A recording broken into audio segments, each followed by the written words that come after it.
recently Miss California, Carrie Prejean, and she's been in the news quite a bit. But in the beginning, she has stood for her beliefs.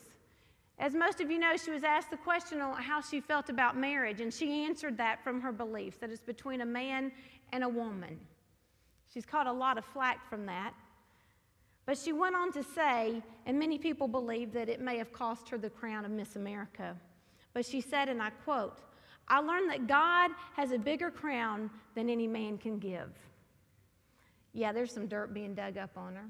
She's made some poor choices, but she's still standing by that belief, and she's moving on.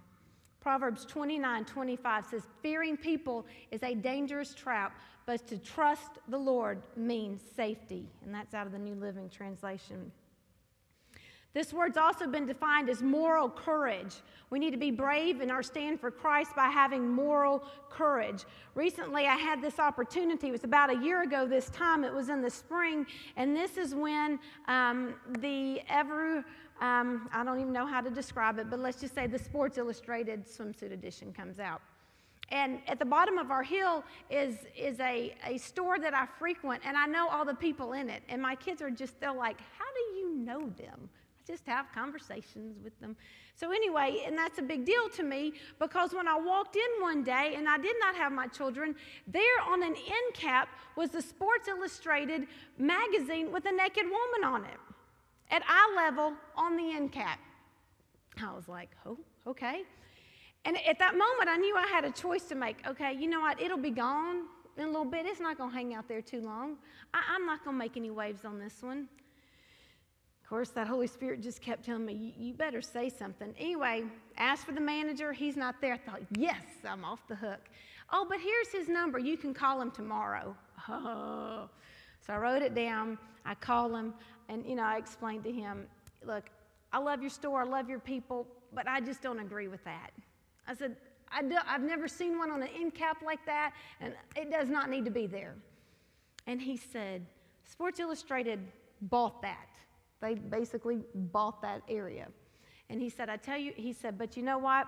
He said, I only needed one complaint to move it. Ladies, men, sometimes we don't understand that our one obedient act is going to have a greater effect on all those around us for Christ and what we should stand for and believe in. I had no idea that he would take it down, and I just loved it, because a lot of times we think, well what can I do?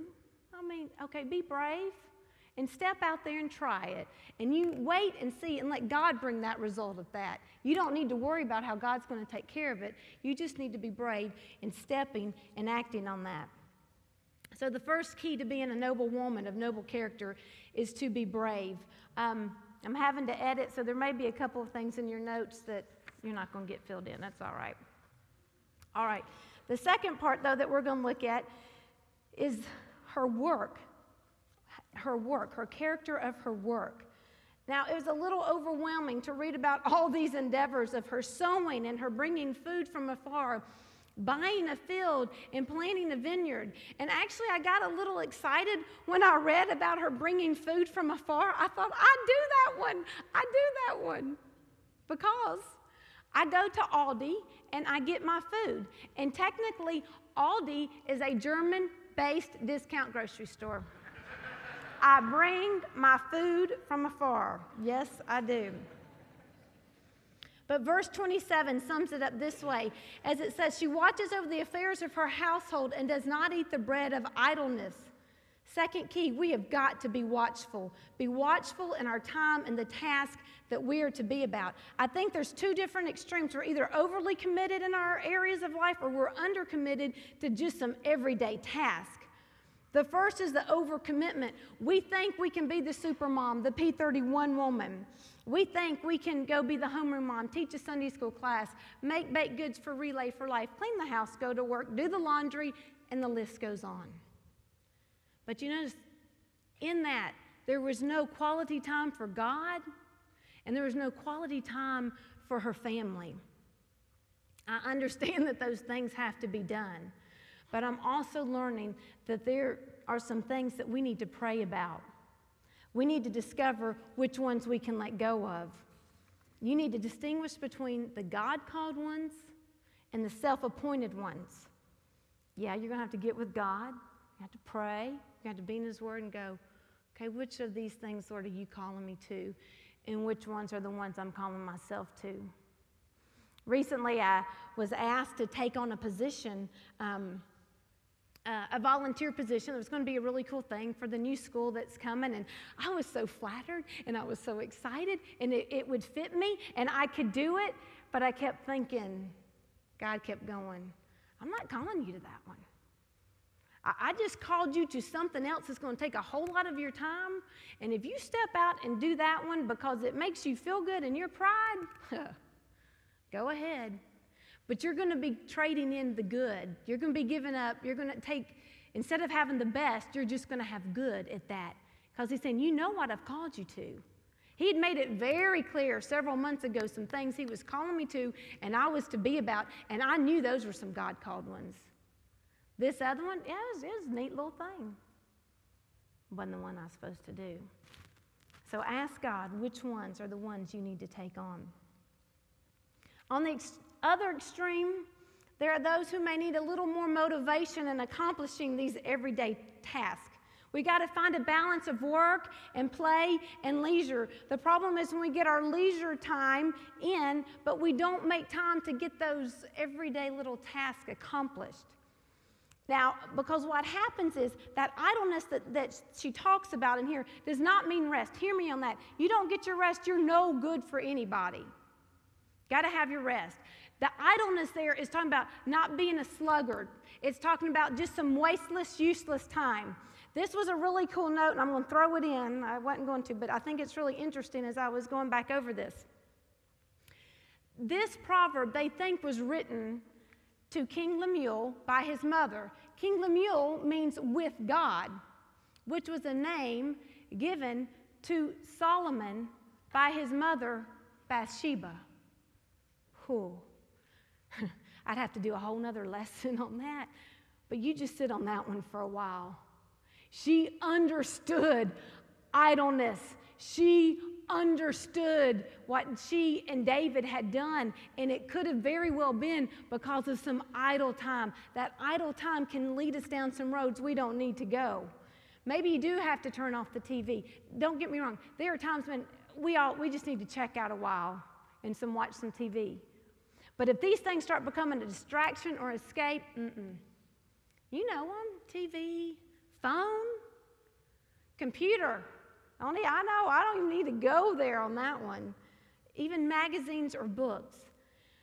Maybe you just need to be a little more disciplined in prioritizing and organizing these everyday tasks. Start by starting. Start small. There was a time when Bill and we had 4 kids under 4. I still don't know how that all worked out, but it's all right, I don't do math.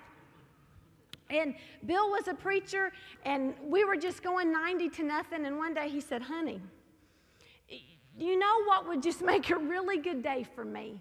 And I could be respected at the city gates. I was like, what? Clean boxers. Really? Clean boxers.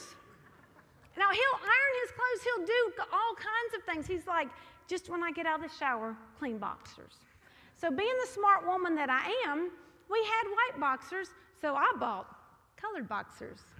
That way, if I did just white clothes that day, we had them. If I did colored clothes that day, we had them. But sometimes it's just prioritizing some things and getting organized. And man, I know that takes some discipline in there. But anyway, he was at least covered, literally. We also need to be watchful in the physical needs of our household. That includes our money management, our finances. Good news, this Proverbs 31 woman had another gift besides sewing. Shopping. Just hear me on this one. The Message, Proverbs 31:17 says, she's like a trading ship that sails to faraway places, I think it's 14, and brings back exotic surprises. Now, before the men start throwing stones at me, she is adding to her husband's possessions, women. She is not taking away from them. She's bringing him good and not debt. Can we edit that one out, David, for later? So Bill can't keep replaying it. She has a responsibility of maintaining our households within a budget. I think the reason why she could do that is because that woman was content. She knew contentment. 1 Timothy 1:6 says, godliness with contentment is great gain. I think she understood that. That is something we not only have to learn for ourselves, but we've got to teach our children.